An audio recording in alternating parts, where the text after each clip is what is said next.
Hi guys, so we are in the F-Tac woods again, Camp Atlas.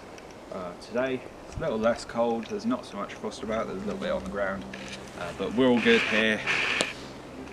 So moving on to the back of my plate carrier, as I discussed in the video about my plate carrier, I have this rather randomly placed carabiner on the back, and I didn't want to go into too much detail about why I had it on there, because I wanted to make this video specific to it. So, when I was talking about not running my back panel, my homemade back panel on the back, I was talking about running one of these, a flat pack or like a ruck. Now this isn't specific to a ruck, this is just specific to the Haley Strategic flat pack, and well, I'll get right into it and show you how it works. So I open up the carabiner, place this over the top, and then I literally just hook it through that little bit of molle there that's attached, just like that. So, and then I can wear it over the top just like that, and it sits really nice and high, it's not sagging down, keeps the pack itself with really nice placement.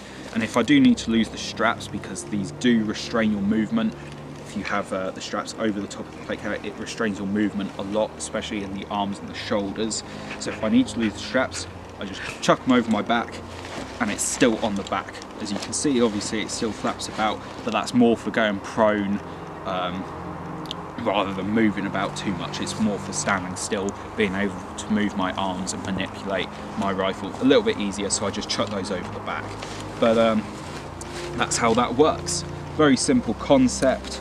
I'll just chuck my plate carrier over there. And now I'm just going to talk to you about my flat pack and what I've got in it. So this is the Haley Strategic Flat Pack 2.0. It's not the big one, it's the kind of smaller one. So front pouch, I've got my armory keys in there. I've got some protective eyewear. I do have a multi-tool. Again, remember what I said about multi-tools. If you go into an event, you need to ask permission to bring one. You might not be allowed one, or you might not need one. Just ask them, let them know the situation and whether you're allowed to bring one. Moving on, we have this pouch in the front, and this is really nicely lined, waterproof lined. So this is, I tend to put electronical equipment like a phone or like an iPad or something in there if we do need to run that. Sometimes media equipment like camera equipment, but the main thing that I've been running is maps and things like that in there. Keeps them really nice and dry. So yeah, so now I've just got some pack-away binocs, they're 8x21. They're not the best, they've kind of got the same magnification as my magnifier on my rifle, but they're just quite handy to pack away, give them to a teammate or something like that. I've got a beanie in here, really nice and thick wool one. That's really good for the cold climate as of today, and for the last few weeks that we've been in here. Just got some spare paracord. Don't curse me for not keeping it organised, I don't care. Now I've got my electronics. That is my portable charger that lasts, I think it's 3 days or something like that. It's super.